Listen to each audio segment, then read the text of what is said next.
Драги братя и сестри, почитувани гости, първо сакам да ви благодарам, що ми дадете честа да бидам почесен председател на петта средба на децата бегалци от егейския дел на Македония.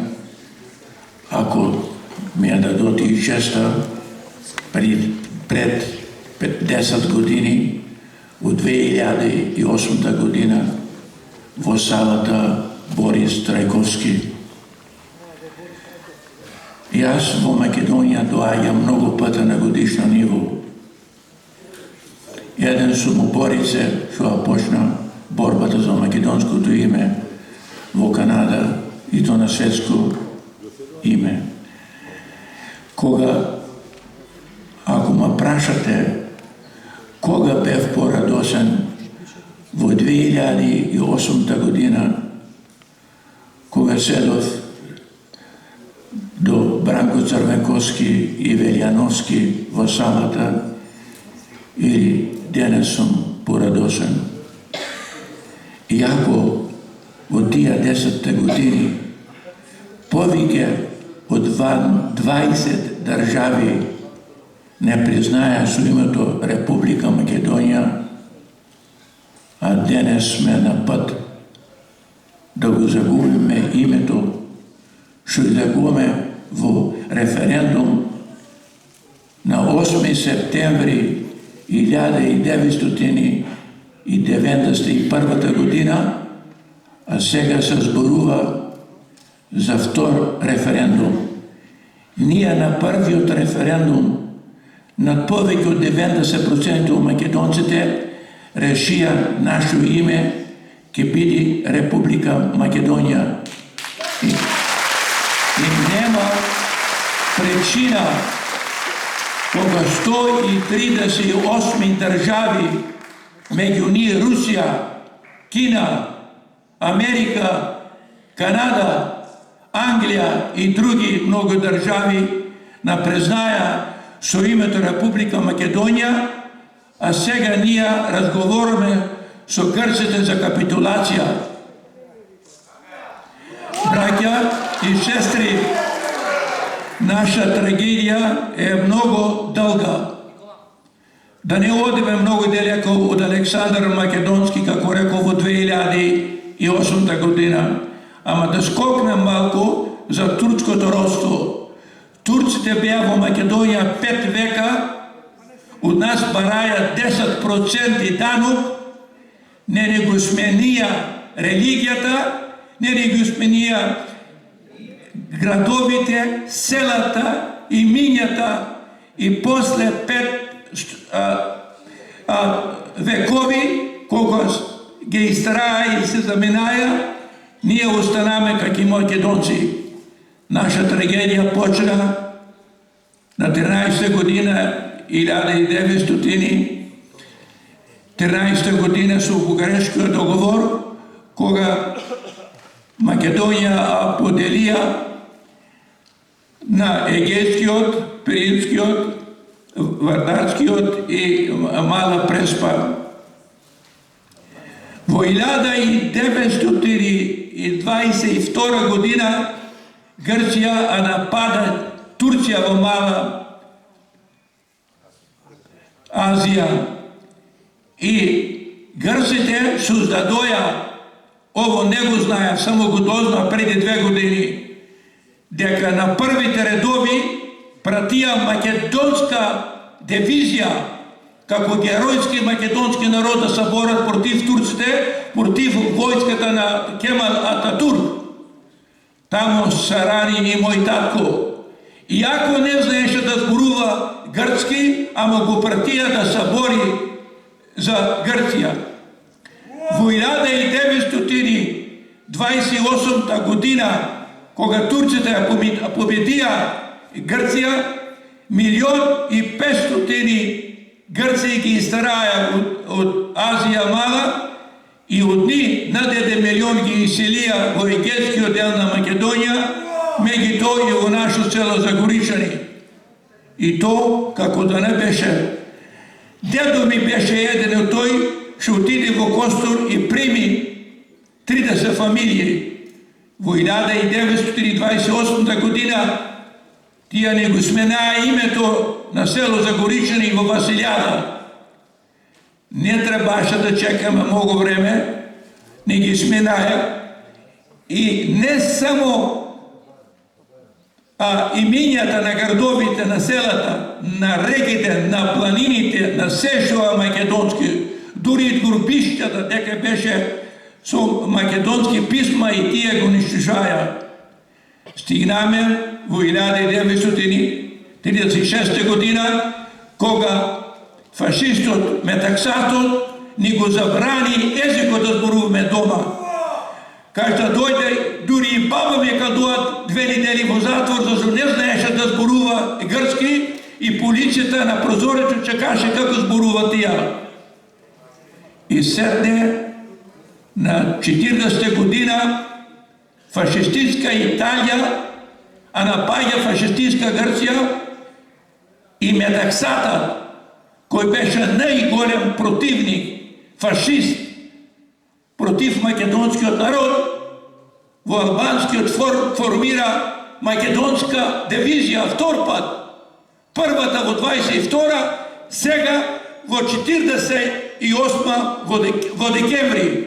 Да браниме фашистичка Грција од фашистичка Италија. Тамо се бореше и мој татко и во 45 година го кладоа за благодарност, 15-16 години во затвор. Сега стигнаме во 45-46 година, кога видоме Мирка Гинова тука, кои да почнаа да се борат, зашто робството што го направија грците во тия години од 1913 не можеме повеќе да го трпиме и грците комунисти ни рекоја, ако дојдете во платините, ќе се смени положбата, равноправни ќе бидете во македонците. Што направија со нас? Татковците најмногу ги кладоа во затвор, мајките ги зеа во планините да ношат ранани, а нас децата на собраја да ослободат Грција, како рече Марко, во 1984 година, кога се врати во Атина, вели, а загубиме граѓанската воја, ама ослободиме Македонија од Југословенска Македонија. Во 1949 година, на 31 јануари, браќа и сестри, во селото Нивици, којто сега знаеме што значи Псарадас на грцки, тамо беше Централниот комитет на Грчката комунистичка партија, иначе петиот пленум решија, повторувам, на 31 јануари 49 година му рекоја на македонските партизани на нов, ако демократската армија на Грција ќе победи, и тоа е писано, вие македонците ќе имате право да формирате Народна република Македонија. И после 10 дена 8.000 партизани ги праќат да го ослободат Лерин. Ама на грчката војска што беше во Лорин и маџирите што ga чекаја, точно знаеа кој ќе го удрми Лерин. И на 12 февруари 49 година го нападнаме Лерин, браќа и сестри, 1200 македонци се уморија, 1200 партизани се отепаа во битката, од тие 1000 беа македонци и 200 беа грци. Некој грк ми вели дека направиме споменик во Лерин и сега го разрушија, зашто знаја тамо 1000 македонци, дури ранети и живи ги би когорбија. И то да не биде сестриско браќа, во 48 година февруари, тие што не загинаја, па го преспа, ги занесоја в Албанија и оттаму ги пратија во грамот за Солтепа.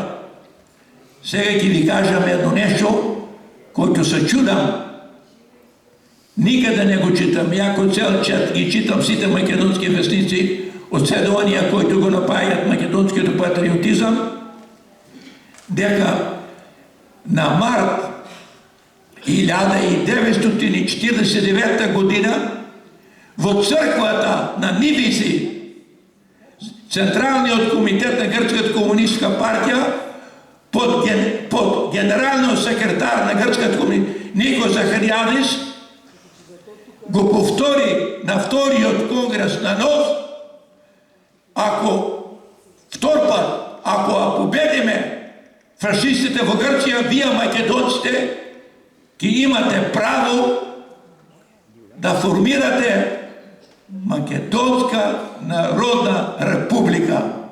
То село, браќа и сестри, на црквата се викаше Нивици.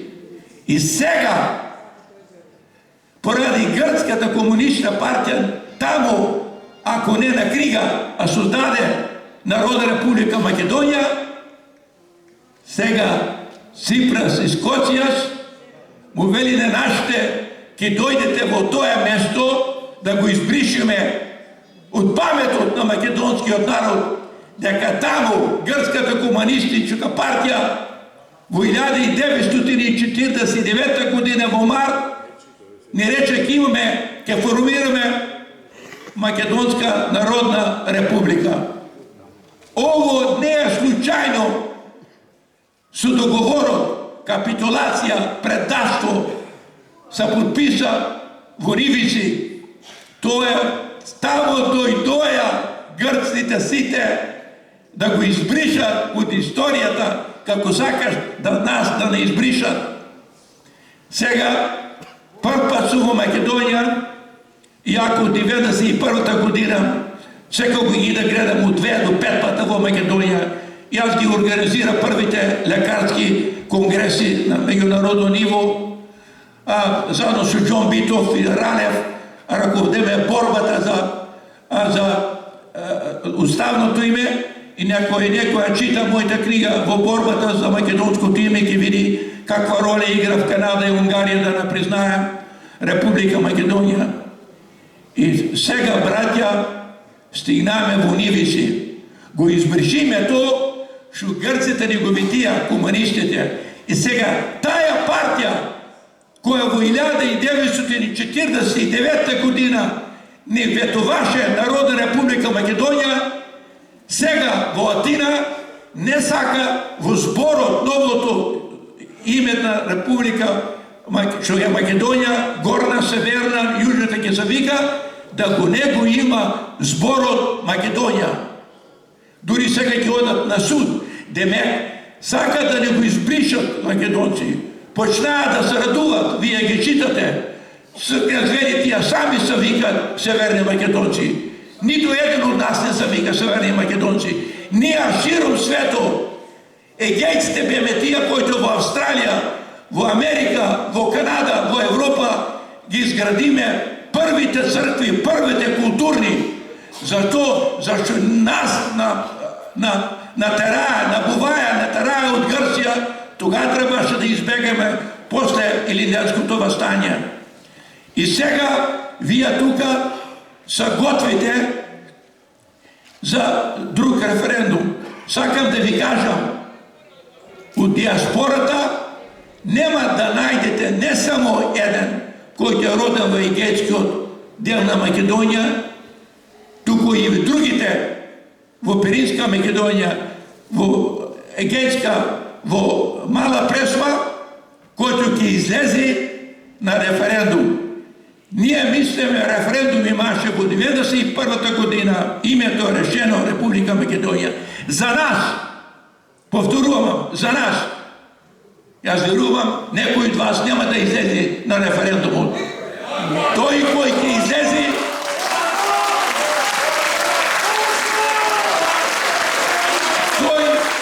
треба да знаете, тој кој ги го видиме во телевизијата излезе на референдумот, тој за нас, за диаспората, ќе биде предател.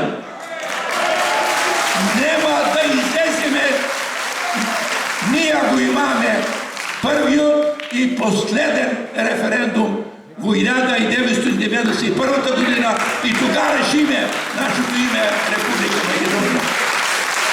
Сакам да ви благодарам се и не сакам нито еден от вас да видам наред дека сакате да гласате. Браќа и сестри, стигнаме во капитулација, во педастол се. Сите треба да сториме се да го спасиме единствено, слободно место на наша поделена Македонија и да остани Република Македонија. Ви благодарам много за сите.